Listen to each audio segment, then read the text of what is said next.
Estamos con Víctor Cubas, vocero del Ministerio Público, a quien le agradezco por acompañarnos esta noche, doctor Cubas. Muy buenas noches, muchas gracias por la invitación para tratar los temas relacionados con las leyes emitidas por el gobierno que recortan las facultades del Ministerio Público y también una denuncia constitucional que ha interpuesto la señora fiscal de la Nación hace pocos días. Así es, hay varios temas, pero yo quería consultarle si, como dice la presidenta, ya le cursó toda la información a la fiscal de la Nación, Delia Espinosa, sobre sus certificados clínicos. Sobre el tema no tengo conocimiento específico, pero indudablemente en el desarrollo de la investigación, la persona investigada tiene derecho a aportar los medios de prueba que constituyan descargo. O sea, es posible que la presidenta haya presentado la historia clínica tratando de justificar que efectivamente fue sometida a un tratamiento médico, digamos, regular. Porque un punto clave ahí es determinar a ver si hubo vacío de poder o no. Ese es el fondo del asunto, entiendo. Indudablemente, y una denuncia es un procedimiento para el esclarecimiento de hechos presuntamente delictuosos, de tal manera que eso normalmente no debe molestarle a ninguna persona. Porque no es claro, porque un cirujano plástico, que es lo que era el doctor, terminaría siendo el líder de la operación dentro de, digamos, una intervención que tiene que ver con una rinitis, como que no coincide esa información. Exactamente, y lo que se trata en el procedimiento a desarrollar es de esclarecer esos hechos y de determinar cuál es la verdad. En la Fiscalía ya determinó, porque hasta, digamos, los últimos días, ni la presidenta ni su abogado, el doctor Portugal, querían revelar quién era el médico, el otorrinolaringólogo que formó parte del equipo que intervino a la presidenta. ¿El Ministerio Público ya tiene esa información? Yo desconozco la información porque lo tiene una fiscalía que es la competente para hacer las investigaciones del caso y no he tenido acceso a tal información. Ahora, porque ella ya, para no entrar, yo entiendo el detalle, usted no puede entrar, eso está en manos de una fiscalía, pero ella habla, y aquí afecta creo que a toda la institución, de carpetas de circo que le abre el Ministerio Público. Esas carpetas de circo son las que le abren a la presidenta de la República. Y damos vergüenza como sistema de justicia en el extranjero, porque me dicen, no es posible lo que esté pasando en su país.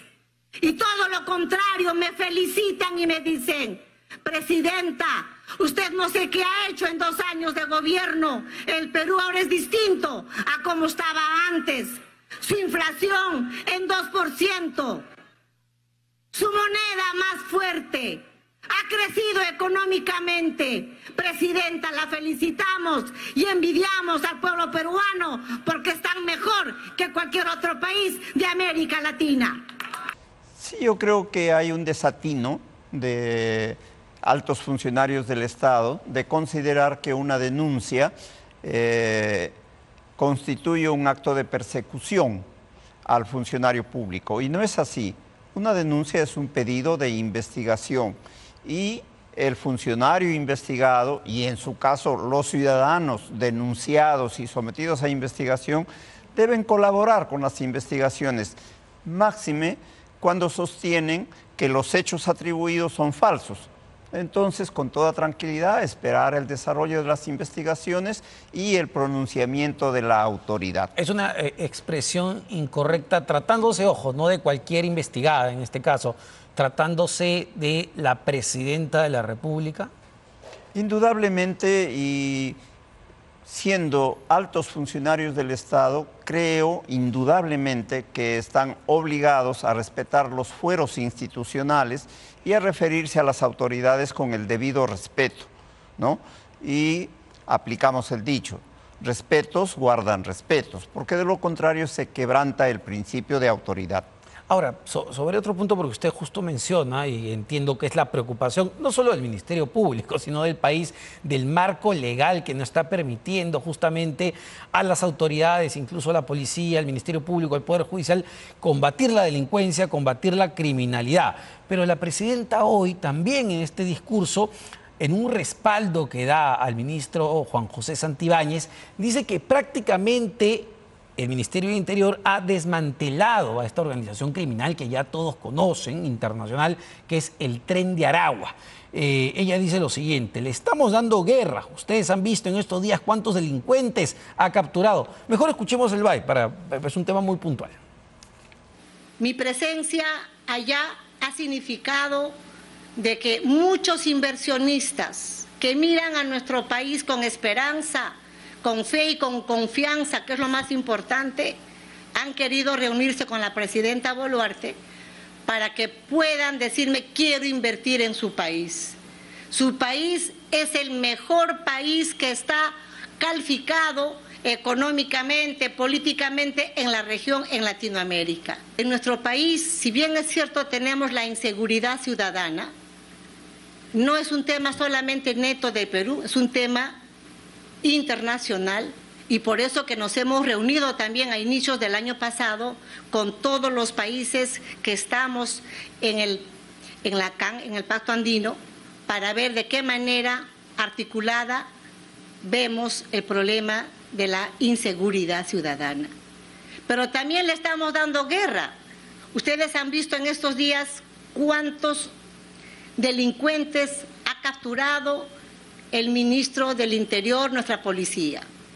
Prácticamente está desbaratada el tren de Aragua. Esperamos que la Fiscalía y el Poder Judicial no lo suelte, porque cuando lo sueltan salen más empoderados y salen y matan inmediatamente. Y como decía... Bueno, ahí está, ¿no? Dos ideas fuerza, doctor Cubas, para entenderlo, porque claro, la ciudadanía se va a quedar con esta idea. Una idea fuerza es que ya una organización criminal internacional como el Tren de Aragua en el Perú está desbaratado. Yo imagino que la información la Fiscalía la debería tener. Y segunda idea, que ojalá la Fiscalía y el Poder Judicial no suelten a estas organizaciones criminales. Es decir, la presidenta responsabiliza a estos poderes. Sí, pues en los últimos días estamos viendo que altos funcionarios del Estado tratan de eludir su responsabilidad atribuyéndole a otras instituciones, Ministerio Público en primer lugar y Poder Judicial en segundo lugar, el hecho de dejar libres a personas involucradas en presuntos delitos y, lo que es más grave, en delitos propios del crimen organizado. Y esto no es cierto totalmente. El Ministerio Público tiene una función y trata de cumplirlo de la mejor manera. Si la policía pone a disposición del Ministerio Público a determinadas personas como integrantes de una organización, tiene que haber un suficiente sustento probatorio que vincule a esas personas con hechos delictivos. Si no hay, evidentemente que el Ministerio Público no puede sostener un pedido de prisión preventiva para ellos. Pero en este caso, lo que dice la presidenta, ¿se ha desbaratado el Tren de Aragua en Perú? Yo creo que la realidad lo desmiente. Por lo demás, el Tren de Aragua no es la única organización criminal que está actuando en nuestro país. Nuestro país en estos momentos y en todas las ciudades del territorio nacional es víctima de la violencia desatada por el crimen organizado. Y mientras a nivel político la señora presidenta ha hecho una información de que el país está completamente pacificado, la realidad demuestra todo lo contrario y hay un reclamo constante de la ciudadanía respecto a las medidas que debe adoptar el gobierno en casos de inseguridad ciudadana. Claro, porque uno se pregunta cómo desbaratas al Tren de Aragua o cómo detienes a los delincuentes y criminales si en este momento, en la práctica, no hay detención preliminar. Exactamente. La ley que eliminó la detención preliminar en los casos en que no hay flagrancia, ¿no?, fue aprobada por el Congreso inicialmente, fue remitida al Poder Ejecutivo para su promulgación. Eso no se dio durante el plazo legalmente establecido y solamente al finalizar el mismo se ha devuelto al Poder Legislativo con observaciones. Y lo grave, como lo han señalado los medios de comunicación, es que se modifica sustancialmente el ámbito de aplicación de la prisión preliminar y quedarían excluidos muchos delitos que son graves. Y esto es consecuencia de modificaciones parciales que se hacen a las normas legales. El hecho de que la prisión preliminar se dé para casos de delitos con penas mayores a 4 años está en relación con lo que originalmente se estipulaba para la prisión preventiva y para los casos de condena condicional. Se rompe la sistematicidad del código cuando se dan estas modificaciones parciales. Ahora, doctor Cubas, hay una relación directa, evidentemente, le pregunto, con lo que estamos viendo de este relajamiento, incluso que se han tumbado leyes o figuras claves como la detención preliminar y, por ejemplo, un escándalo de dimensiones tremendas como el de Jaliguarma. Ayer en Cuarto Poder pudimos escuchar otra conversación de este señor allegado paisano de la presidenta, Carlos Guillén, que conversa con una testigo, una aspirante colaboradora eficaz, donde vinculan ambos temas. Y dice, claro, Hinojosa, el vocero presidencial, está en libertad en este momento gracias a que se tumbaron la detención preliminar. La pregunta es si hay un conflicto de intereses de lo que hace el Ejecutivo o no al momento de proteger o de sacar estas leyes. Evidentemente que la forma como se están dando las situaciones darían lugar a un razonamiento en el sentido de que existe un grave conflicto de intereses. La detención preliminar fue eliminada. En principio se creyó que casualmente, que por ignorancia, que por descuido, pero luego de que se aprueba en el Congreso restableciendo la disposición contenida en el inciso 1 del artículo 261 no es promulgada por el Poder Ejecutivo. Y la consecuencia, y lo que vemos luego, es que habría existido un pedido de prisión preliminar para altos funcionarios que son muy cercanos a la presidencia de la República. Le pido, doctor Cubas, que escuchemos exactamente, es muy corto, esa parte del audio donde mencionan a Freddy Hinojosa, vocero de la presidenta, hombre clave en su momento en el Ministerio de Desarrollo e Inclusión Social, porque era la cabeza del programa Jaliguarma, donde está, válgame verdades, comprobado que hubo corrupción. Escuchemos. La tía quiere reestructurar todo. Ya. Limpiar todo, desaparecer a De Martini. Ya he visto que hay otros intereses políticos. Quien coordina ahorita con Dina es Morgan Quero. ¿Morgan? Morgan Quero es brazo, confianza. Ahorita es de la presidenta. Como ya no está el hermano, queda Morgan. ¿Qué pasa? Que Julio ha empezado a jugar chueco a los dos lados, a la tía y a Morgan, que se lo quiere bajar a De Martini. No quiero saber nada con De Martini. Simplemente queremos voltearlo a De Martini, voltear todo Jaliguarma y chapar sus cabezas del tío y del otro tío. Ahorita están yendo sobre los Gambrinos y Julio De Martini, la relación que tienen ellos. Pipe, así está. Oye, quieren más cosas. A tu jefe lo quieren enterrar, pero ya del lado del gobierno. La presidenta también quiere ya chaparlo a ese pata. ¿A De Martini? No, ¿cómo se llama? A tu jefe. A Nilo. A Nilo Burga. Ahorita le van a pedir su cabeza. ¿De Freddy? Claro. Le van a pedir su cabeza. Está complicado. Esto de las fiestas puede que calme algo, pero quieren reventarlo. Hinojosa hizo plata. Hinojosa hacía plata fuerte. No cobraba 50.000, nada. Cobraba $500.000. Así cerraba. ¿Así cerraba ese tío? Sí, cobraba caro. ¿Quién viera con esa carita, no? Sí, a Carlos Torres le sacó como 200 y se lo torció. ¿Quién es Carlos Torres? Carlos Torres, pues. Sí he escuchado de él. El alcalde. Ah, Yangali, Carlos Castro. A los hermanos. A los hermanos Castro, son fuertes esos tíos. 250.000 soles, sí, ese tío es fuerte. ¿Y a mi jefe cuánto le habrá pedido?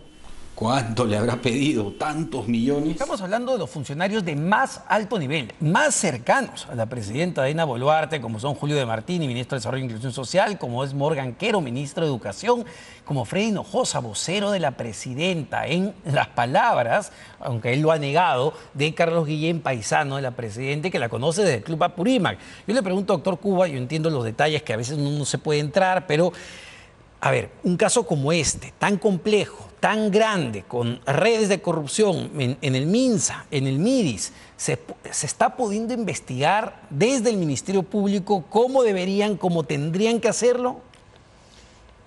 Yo creo que cuando hay cuestionamientos tan serios como los que dan cuenta las investigaciones del periodismo, los altos funcionarios deben ser los primeros interesados en promover los actos de investigación que permitan el esclarecimiento de estos hechos.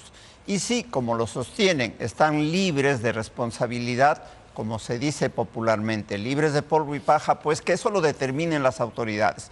Sin embargo, lo que vemos en la práctica es más bien un conjunto de actos de obstaculización al desarrollo de las investigaciones. Y esto es lo cuestionable viniendo de los más altos funcionarios del Estado. Y le pregunto, y va al mismo caso, porque tiene que ver con un audio que también publicó Cuarto Poder el día de ayer, el audio o el supuesto, con la supuesta voz del ministro del Interior, Juan José Santibáñez, donde se le escucha conversar con el capitán Culebra, con Junior Izquierdo, y mencionar al actual comandante general de la policía, al general Víctor Sanabria. Él ha negado su voz. Él dice que este audio no corresponde y así lo ha reiterado. Pero, ¿está dando las facilidades del caso el ministro del Interior en ese caso en particular? Uno de los cuestionamientos mayores que se han formulado y que son de público conocimiento es la negativa del señor ministro para entregar el aparato telefónico, el chip, que lo sacó en un determinado momento. Y yo creo la misma lógica, ¿no? Un alto funcionario público tiene que no solamente facilitar, sino promover que se realicen las investigaciones, mucho más cuando dice que no tiene responsabilidad. Para que sea la autoridad la que determine eso, se haga el esclarecimiento correspondiente y si no tiene responsabilidad, pues quede completamente determinado este hecho. Entonces, lo que no puede hacer un alto funcionario del Estado es resistirse al mandato de una autoridad y dar un mal ejemplo.